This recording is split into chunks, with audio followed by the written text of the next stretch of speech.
I had a great time working on it. It's a story. I love Alice Sebold's writing so much. I thought it was a wonderful novel. Huge privilege. Yeah. I also loved you in Masters of Sex. That was a great show. And what was it like to play Tinkerbell on Once Upon a Time? Two different characters, Masters of Sex characters. I think that. Those were weird transitions. Yeah. Sex, Disney character. Not mutually exclusive. But yeah, no, I love playing Tinkerbell. I mean, what a fun kids fantasy. What do you think you'll ever grow up and be able to play that character? It was like a dream come true. So I had a really good time. I made a lot of my very close friends on that show. The fans of Once Upon a Time have been amazing. They are so supportive. I really love the community that they have with each other as well, and knowing how many friends have kind of connected worldwide and got to know each other through the show. So it's a total privilege to be part of that universe. I want to pass over to Robert there at the end there. The second episode of the current season was a special one for you, particularly because you had to consume the brains of a teenage girl and really work on your self-esteem, right? Talk to us about the Acting Challenge and how much fun that must have been to tackle that episode. Yeah, it wasn't a challenge because anyone knows that that's how I behave. And in fact, I think that kind of came about because all the writers had seen me sort of do that a bit. That's just how I talk. I routinely say, my life is so hard. That's just how I emote. So it wasn't a challenge. That was the weirdest part about it. But when I showed up to work, I remember saying to our executive producer, Dan Etheridge, I was like, hey, I'm just gonna swing for the fences and you guys can pull me back. Thinking it would be ooh, pull it way back, and instead they're like, we think you can go farther. So that was a blast to do. Awesome. And Rahul, you've also done a bit of a crossover, not with your character necessarily, but you've also appeared in Supergirl. Talk to us about how that came about and what your experience working on that show was like as well. Oh yeah, that was awesome. We had finished iZombie and I got back to LA, getting some California sun, and they were like, oh no, don't unpack. You're going back to Vancouver to the smoke. And I was like, awesome, alright. So yeah, it was great to do another show on CW, and Supergirl's got a great fan base, and I got to play a bit of a villain. So that was cool. Yeah, it was a great experience, and Melissa and Katie and Chris. Alright, stop talking about them. They're the best cast I've ever worked with. Melissa's the best show I've ever worked with. You have no idea, he lords this over me once a week at least. Yeah, Melissa wouldn't say that.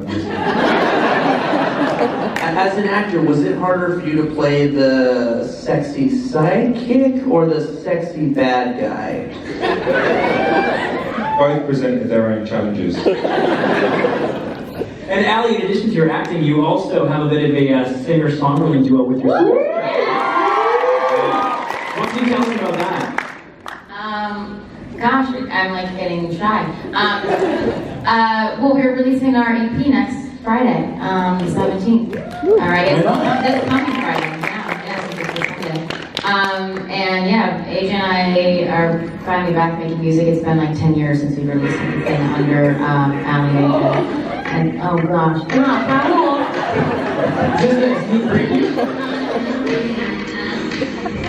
Guys, the rest of the Q&A is 45 minutes of us just listening to Ali's song. Look out, guys, it is such good music. I've been a fan of theirs for a long time. Ali has heard me sing Potential Breakup Song probably 40 times in the last few months leading up to Rose has an Ali AJ t-shirt. Yeah, she's a real fan.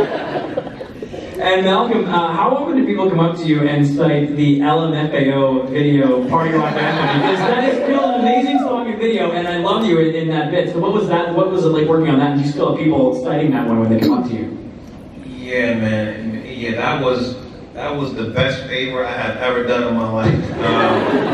Yeah, my friend directed that video, and so I had never heard the song. I was just wrapping up a show called Breakout Kings at that time. Breakout Kings fans, yeah.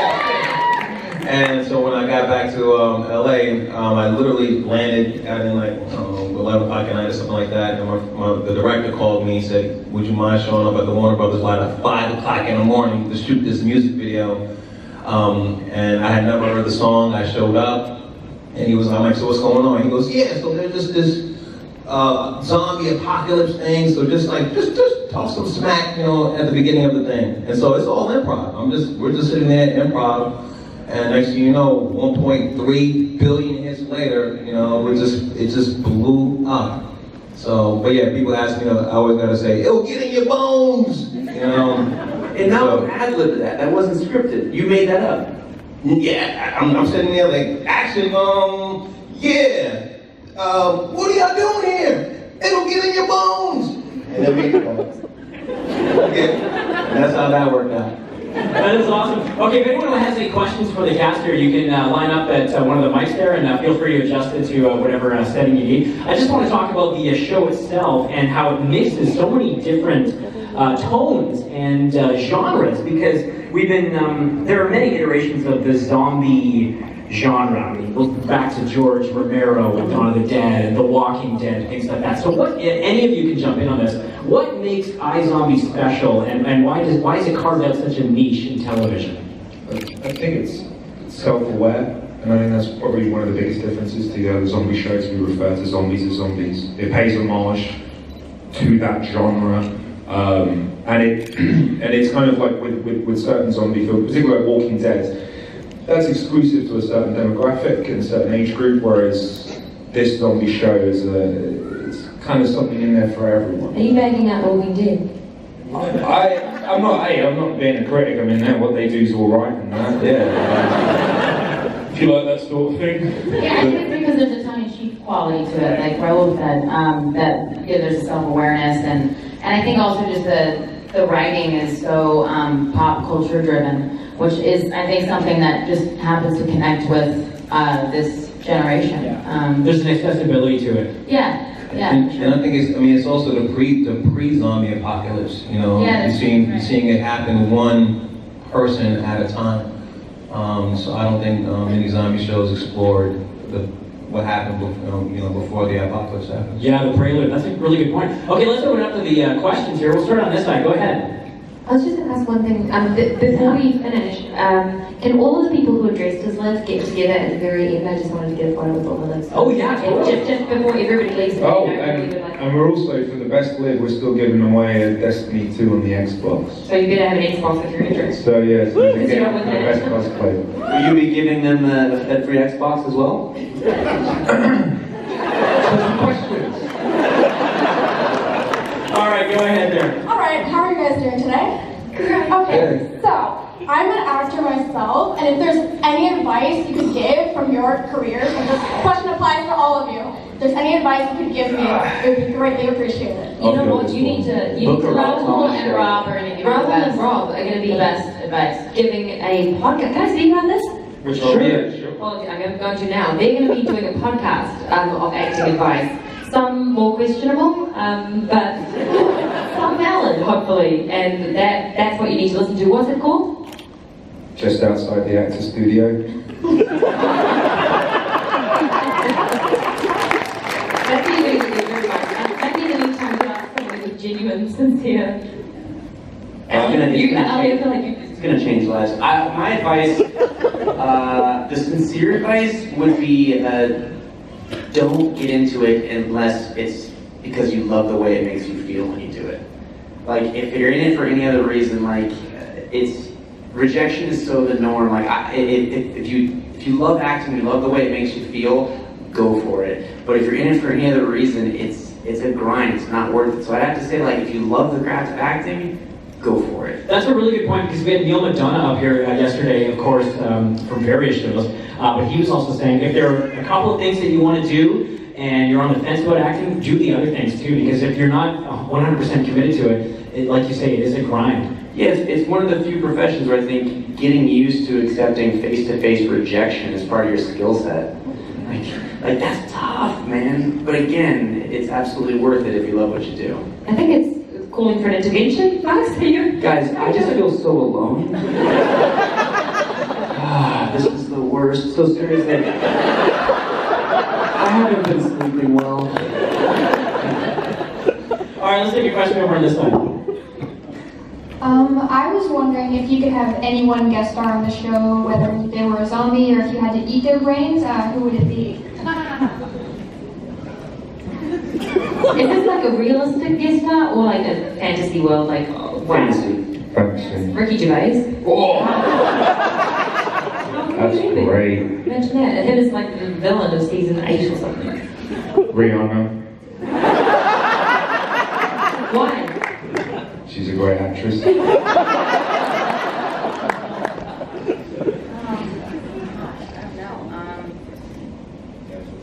Oh, yeah. Yeah, the singing thing works. Oh, yeah, okay, good. Thanks, guys. I think I'm back. I don't know, but you guys go. Annie, why don't you do a guest director because you love your film. So if you could have a guest director, who would it be? Just as long. Take your time. It's a 4-hour Winding panel. Refn. There you go. Nicholas Winding Refn. Oh, wow. All right, we'll take a question from over here. Whoa, whoa, whoa.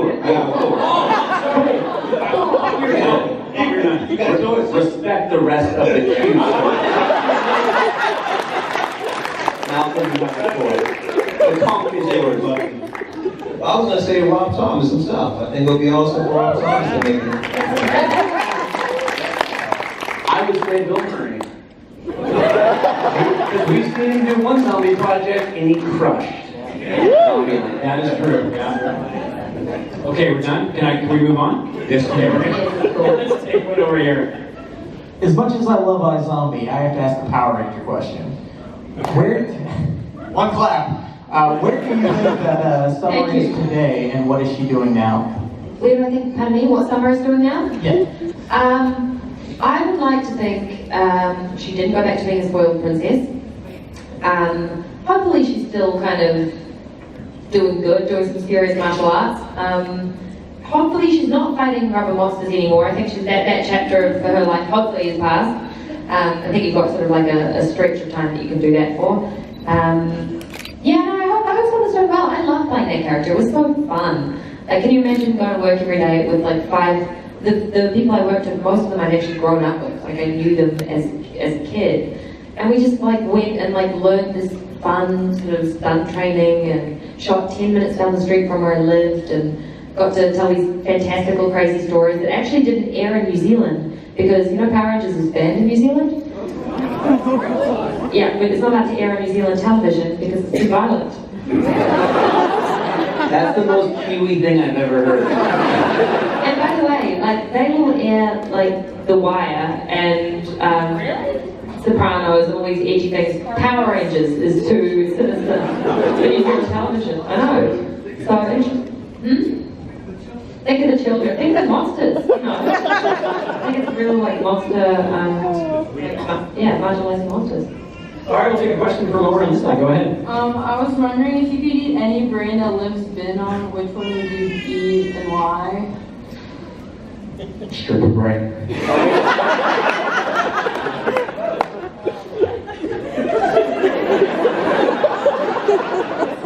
Thank you for your answer. I would go magician brain. It was so fun learning magic tricks. That was a cool time. Honestly, I would say magician brain because I would be the one that just be that annoying person like doing tricks all the time. Like, hey, look at this, and then I keep getting him The whole wrong. panel would be doing tricks for that. Yeah, the entire time. Yeah, magician. I would pick that hyper positivity brain that was on. So that every time I walk out here, I can look at the rain and go look at it as liquid sunshine. I think D&D brain. If for nothing else, that sweet-ass voice you used when you were being the old lady when you were just doing the best I can do. You just want to have that voice. I don't know where that What comes from. say you, fellowship of the dogs? I make myself really vulnerable in this show. You're bringing it out of the panel. Go ahead on this side. Sorry. Hi. So my question is for Rose. What scene was the hardest for you to film without laughing? Because I was talking to Malcolm about his pizza scene where he was like bent over smelling the pizza and his nose was like on All up the in pizza. pizza. So what scene was hardest for you to film without laughing? Any any scene where Malcolm throws that stank face gets real tricky for the rest of us. When he puts his nose up just a little bit and his lips start quivering. Oh yeah. Like that. That gets really hard. I think Dungeons and Dragons, that scene that we did, where we were all together, I don't know how we got through the day. We laughed Useless. so The whole day we all just kept and laughing. everybody's Tommy talk. It was like 16 hours in one scene. But it was a 12-page scene or something too there. But it was so hard, and everybody's kind of comedy strengths were played to in that. So like, you just get over hearing Buckley talk in like a voice 8 octaves above his normal range. Yeah, and then Malcolm would be throwing down the Earl stuff. Like it was really hard to get through that day. We laughed so much. Yeah. RJ, question from this side now. Go ahead. Hi guys, thanks for coming here. I was so excited when they announced you're all coming here. Hey, thanks for having us. Love the show. I've seen some cast videos and I know you guys like to sing. I'm wondering if you guys could all join the audience and sing a happy birthday to Rebel for tomorrow. I love That was a selfless question. That was a selfless question. Thank and you. Very sweet could of you find the key and start us off? Oh, You do it first line and then we'll do it. does everyone do it? Happy birthday to you. Happy birthday to you. Happy birthday, dear Uncle.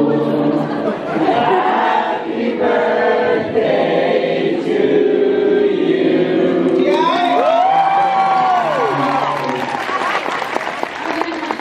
It's actually Ryan Gosling's birthday.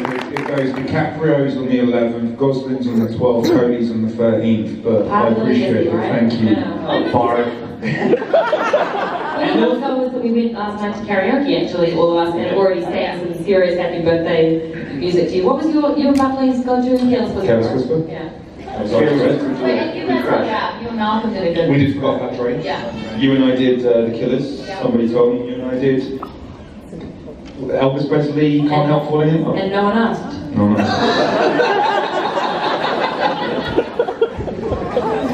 Just because it's your birthday, we're not going to go easy on you. Let's go from this side over here. Hi guys, so I was wondering if you could have a crossover episode with any TV show that's existed or not, which Great would you British choose Bake and Off. why? I jumped in strike. I got excited. The Great British Bake Off.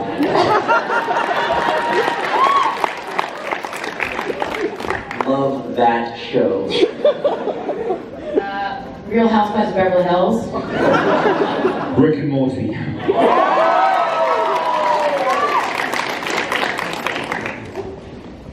Oh, me? Okay. I've said Supernatural. You told her like, let's make this happen. Supernatural, but so I'm sticking with that. Supernatural. Maybe like Blue Planet or something. Oh. Yeah. Only Cosmos. How about the Cosmos? Nice one, right? That's good, No one that's saw that coming. The Attenborough's doing You all eat the one out of his brain. for a live. That would be sweet. Aw, that's That'd a be good pitch. amazing. Yeah, Attenborough does all the voiceovers. David Attenborough, right? Yeah, that'd be amazing. Malcolm's walking into the morgue and he's naturally violent.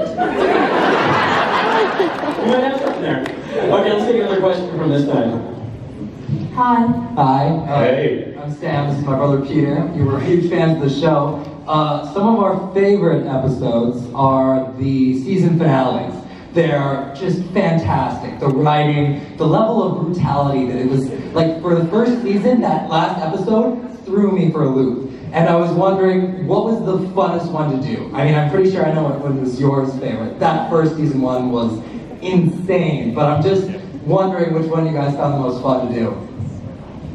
Rose, want to start? I love the Max Roger's basement. I mean, it was such an epic couple of days of shooting, and everybody gave everything. Oh, I feel like I want to do a shout out right now to our crew who worked so unbelievably hard.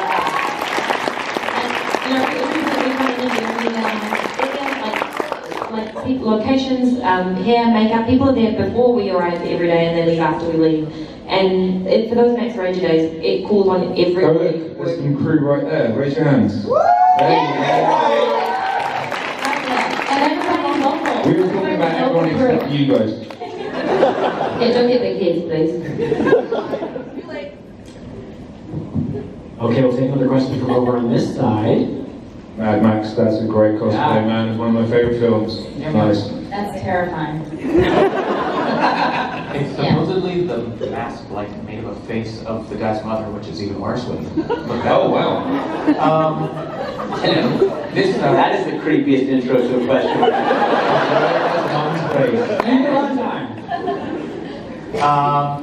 This could get complicated. In the I just finished the season 3 finale on Netflix a couple of days ago, and I thought that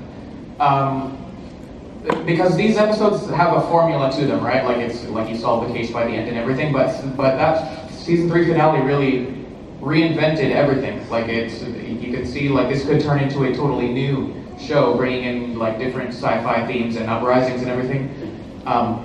So I was wondering if you could bring in another situation or influence from anything else or from comics that you're based on, if you happen to know that.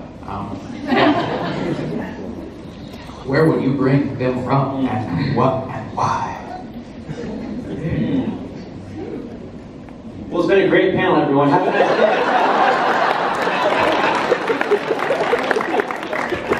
I think, well, just to touch on this, there were a couple of prongs to that question. The Case of the Week stuff does still exist in the season that we're shooting right now. It's certainly in a wider context, we get to know more of Seattle, and there's a lot more serialized stuff. But we do still deal with cases of the week. We do still have brains that get consumed and characters that get taken on. So it's a departure, but it's not so massive. It's like a healthy reinvention, a season 4 appropriate reinvention of the show. It's not like you won't recognize that zombie. Does that kind of answer something? I don't think musical theatre is represented enough in our show.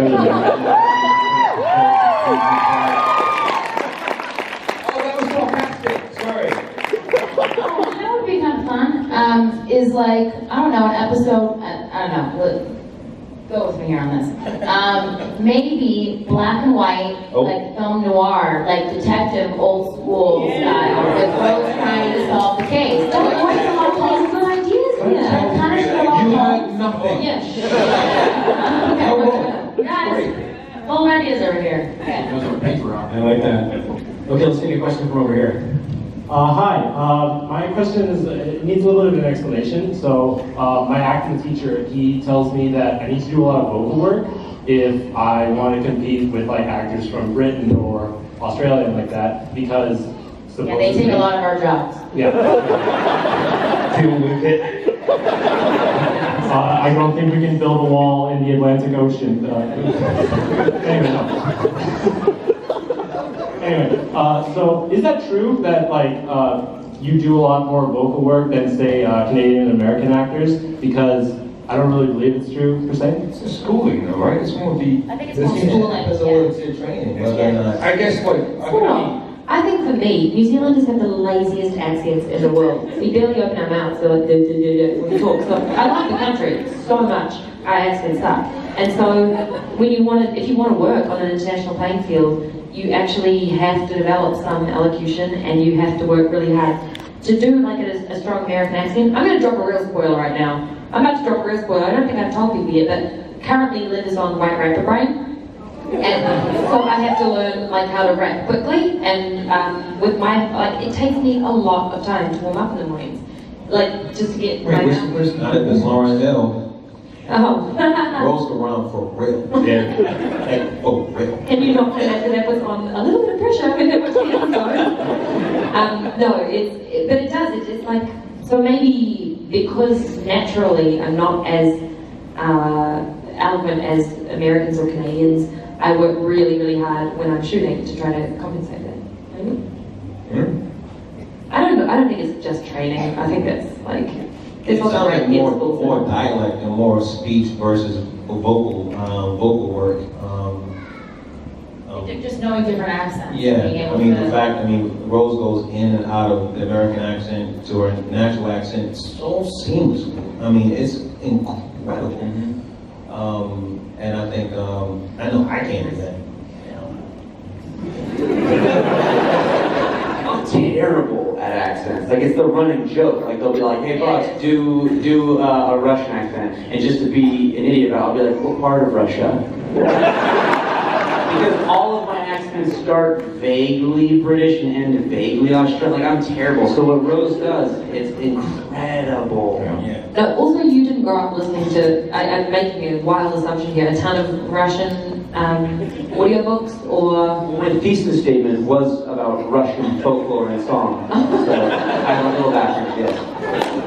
Well, we grew up watching so much American film and television, and British film and television is my point, so that helps too, yeah. That's our little... I watched just as much American stuff as you did, and I can't do it as well as you, man. It's your time. Oh, I don't like the way you do it.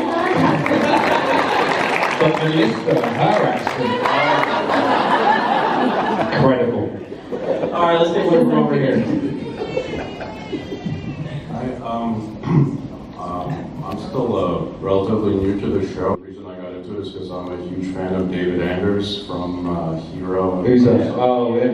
Yeah, he's on Pick your audience. But what you just mentioned earlier was actually tied into my question. I stumbled on a video of behind the scenes and there's a lot of rapping.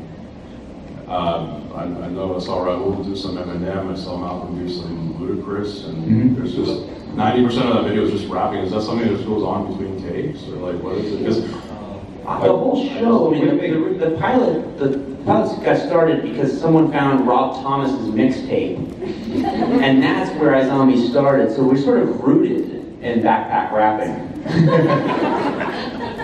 We're just big hip hop fans, and yeah, when we have downtime, there's someone's doing a lyric from one song or another. There's a lot of songs Yeah, that are I not singing. think Rose, you were doing Tupac changes. Yeah, you were doing Tupac. It started with that. It was like we recorded that, and then it spiraled to Raul doing one, and I'm doing one, and then Anderson did it too. Is this sort of a cathartic group thing that you guys do to unwind? Is it part of that? Rap sessions. There's just a lot of downtime. You know, There's a lot of there's a lot of downtime of like 3-minute windows in what we do. Like our day, it's never long enough for you to go and, you know, make a proper phone call or do anything, but you get these sort of 3-minute breaks all the time. And it's where, yeah, like anything that fills that. So that's why you tend to get the social media posts. There's just enough time to tweet Yeah. a picture. Not enough time to do anything. Have a cup of tea and watch a show. There's no time for that. But so there's these little snippets where we do things just to entertain ourselves. And yeah, We're not rap exclusive. We have all sorts of music. Like, Anders won't stop singing like show tunes. That's just. He did a Milli Vanilli with Malcolm at one point. Oh yeah, that was it. It was liquid sunshine kind of day, and got to Milli Vanilli, rain on rain. Thank you. Thank you. All right, go ahead over here. Now you're all looking at me and it's really scary. So first of all, Allie, like what Rose said earlier, all your music from when I was like in grade 7 ripped my heart out really big. Thank you. You're welcome. Yeah, so it was really good. But my question is for Rose. Have you ever wanted to play more of Liv pre-zombie, dig into that part of her, like with her type A personality and that kind of thing? Truly not at all. Really? I think she was pretty boring, honestly. I mean, I'm sorry, but Liv and No, it's cool, go on. I think we've both come a long way. No, I think there was one episode that we do, it's called Reflections of the Way Liv Used to Be, I think. Yeah, I don't even remember which season that's in. Two.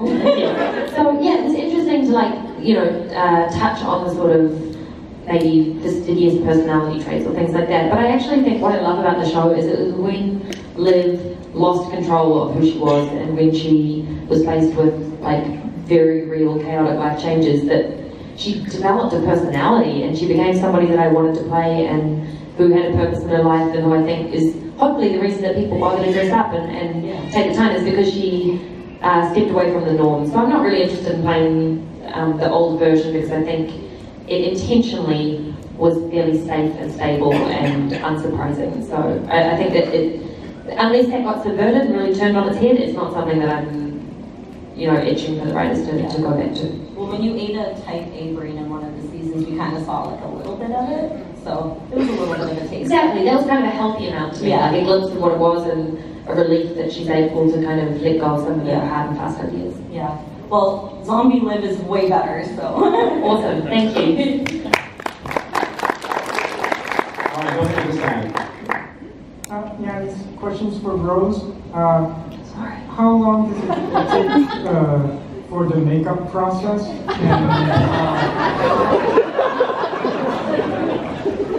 And what exactly is composed of the brain stuff that you eat? The brains are made of gelatin, they grows. When they're cooked, and when they look cooked, it's like turkey often, or ground up, like they've done beef, I think.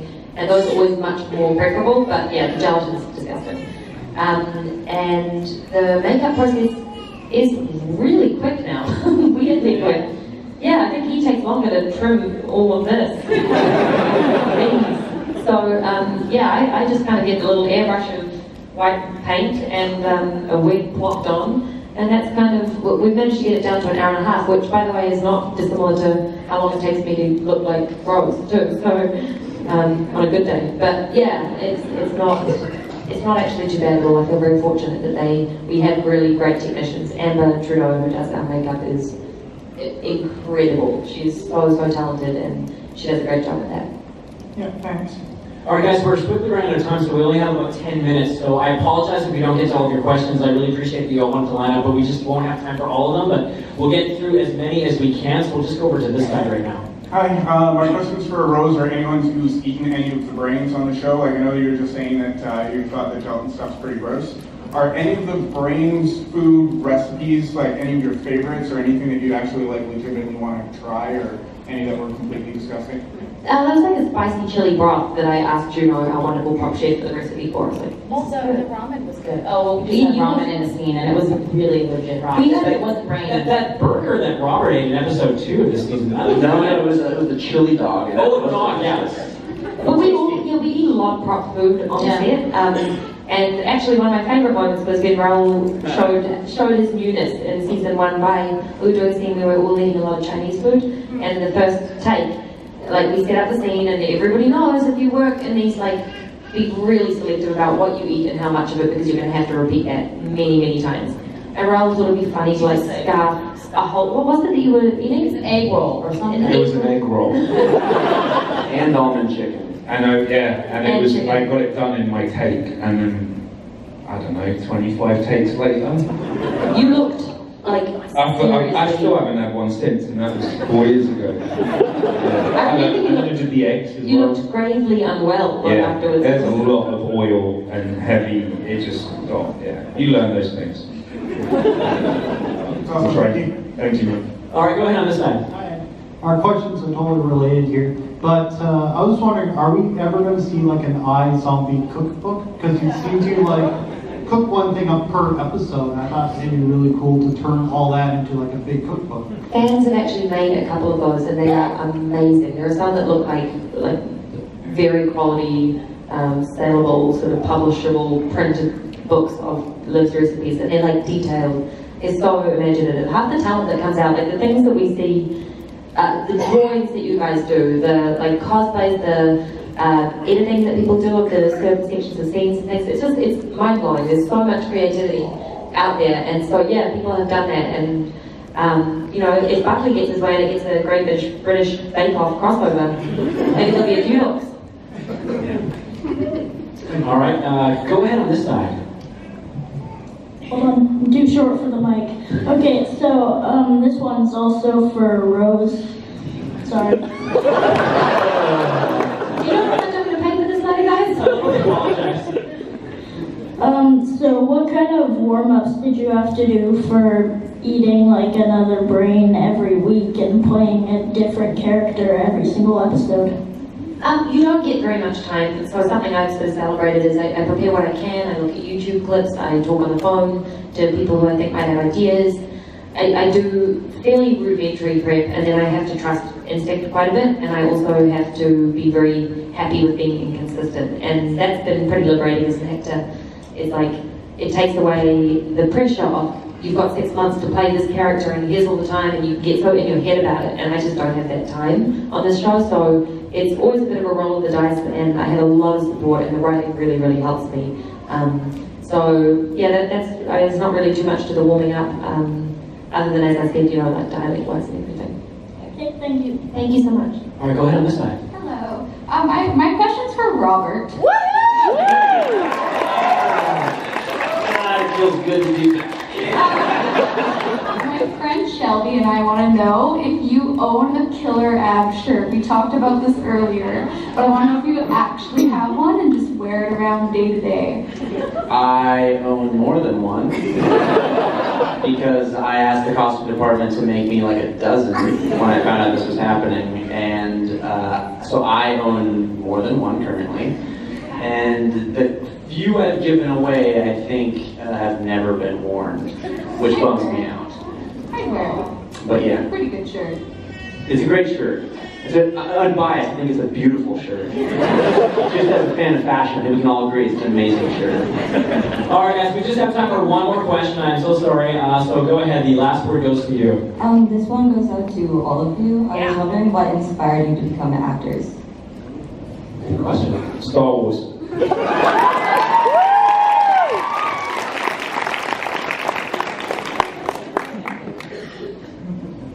I started doing it when I was so young, I don't think I knew what acting was. I don't know, it just kind of happened. It was like playing piano or going to ballet.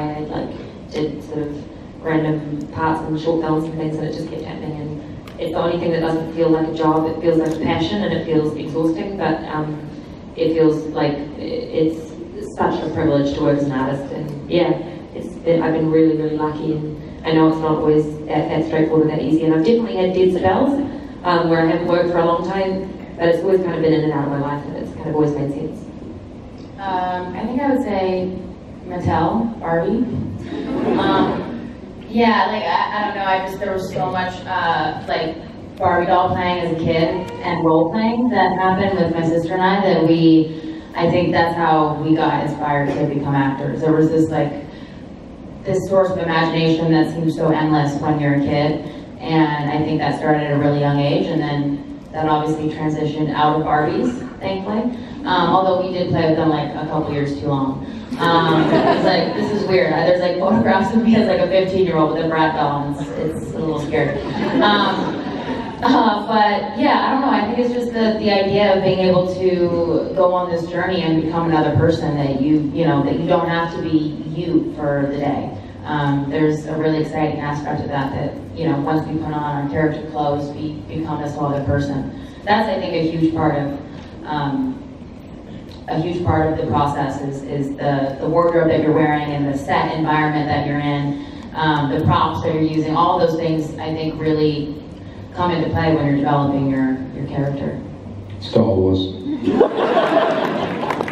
Yeah, for me it was elementary school. I was a quiet kid. I stuttered, I stammered super badly. The only time I didn't was when I was performing on stage. So that became my sanctuary, a comfortable place for me to express myself. That beats Star Wars. Sorry.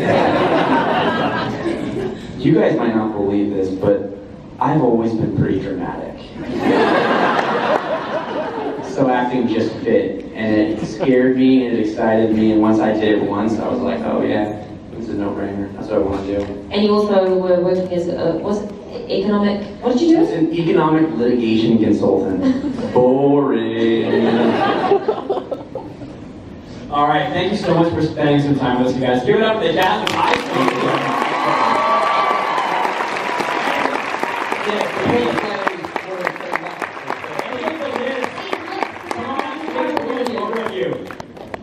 All the lids come on up here. We're going to go. My thanks again to Rose McIver, Rahul Kohli, Matthew Newman, and Robert Buckley. Give it up for them.